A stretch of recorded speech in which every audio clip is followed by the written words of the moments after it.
everyone, it's week 5 of the ABCs of real estate, and for this week's topic, which is the letter F, I put the vote out to my Instagram followers, so stay tuned to see what they chose. Hey everyone, welcome back to the ABCs of real estate. I am Erin Anderson with RE/MAX, and we are on week 6, which means the letter F, and the moment you've all been waiting for. Instagram followers picked the topic of foreclosures. Of course, we're all familiar with the foreclosure crisis that happened about 10 years ago. We don't see as many of them anymore. I just checked our MLS, or our whole MLS, which is 2 Bay Area counties and surrounding areas. There are only 18 foreclosures listed on it right now today. But it's still a topic worth talking about and explaining to anybody who's curious about them. A foreclosure is defined as the legal process by which a borrower in default under a mortgage is deprived of his or her interest in the mortgaged property. This usually involves a forced sale of the property at public auction, with proceeds of the sale being applied to the mortgage debt. Now, the actual foreclosure process varies depending on the language in your specific deed and also by the state in which the home is in. So I'm just going to give a general overview of the process. If you want more information, I found a great website. It's HUD.org, which is the Housing Urban Development Agency of the United States government. So they give a lot of good information on timelines, processes, and also how to avoid foreclosure. Basically, a foreclosure happens when a homeowner falls behind on their payments, therefore becoming in default and is not able to make up for those payments in the specified amount of time that the bank gives them. Usually the foreclosure process doesn't start until a homeowner is 3 months behind on payments. So banks do realize that sometimes people fall on hard times and that they might need a little extra time to make those mortgage payments. The most important thing is to keep in contact with your lender and let them know if something's happening that you're not able to make your mortgage payments. Once a homeowner has missed a certain amount of payments, the bank will issue a notice of default and give a specific date for when all the money has to be paid back to the bank. If a homeowner is not able to make up the missing mortgage payments by the date that the bank specifies, then the bank will typically put the home up for sale, which is usually at an auction. If the home does not sell at auction, then that's when the bank typically puts it on the market when most buyers see it. Usually in these videos, I do a section about what does this mean to a seller? Well, in this case, the seller is the bank, and they all have their own procedures and guidelines, so I can't really speak to that on this one. So let's just get to what does this mean to a buyer?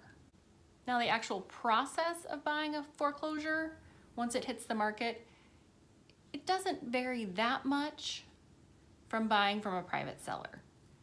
You're still gonna get your inspections, you're still gonna get your appraisal. That is, if you're buying it with a mortgage.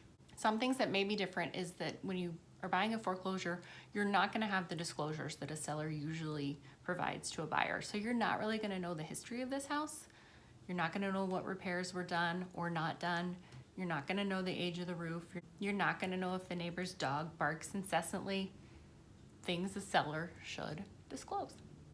Another thing that's different is even after you do your inspections, most likely the bank is not gonna make any of the repairs. So in this case, inspections are really just to make sure that you are okay taking on what you're about to purchase. And even though these foreclosures are on the MLS, sometimes the offer submission process is different than purchasing from a private seller. A lot of times they will have your agent submit your offer through an auction website. That can look like a bidding process. Sometimes you can see the offers that other people are putting in. And a lot of times banks will limit the type of financing you could use to purchase these homes. Usually we see it as you can purchase it cash, a conventional loan, or what we call a rehab loan. So that's a loan, well, we'll get into that when we talk about loans. How about that?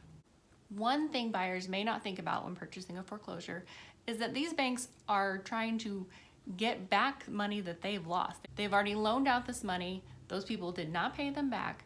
So now they're trying to recoup as much of that as possible.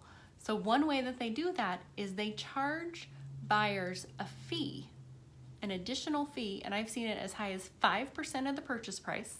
Essentially what you're doing is paying commissions and all of the bank's fees. Say you're buying a $500,000 house, that's an additional $25,000 you have to come up with on top of your down payment and any other closing costs. And from lenders I've talked to, that fee amount cannot be financed. So that's cash you gotta come up with.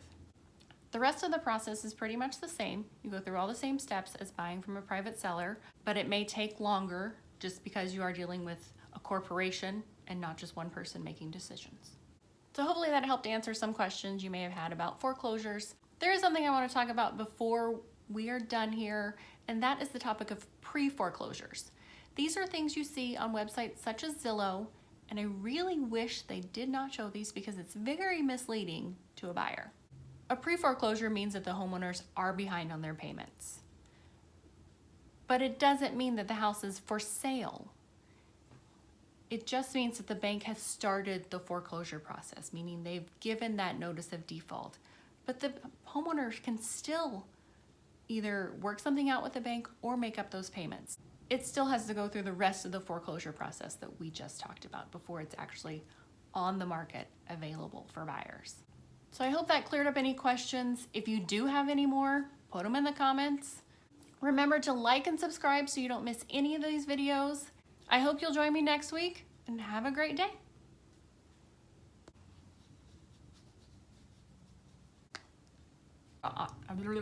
Nope, that's not what I want to say.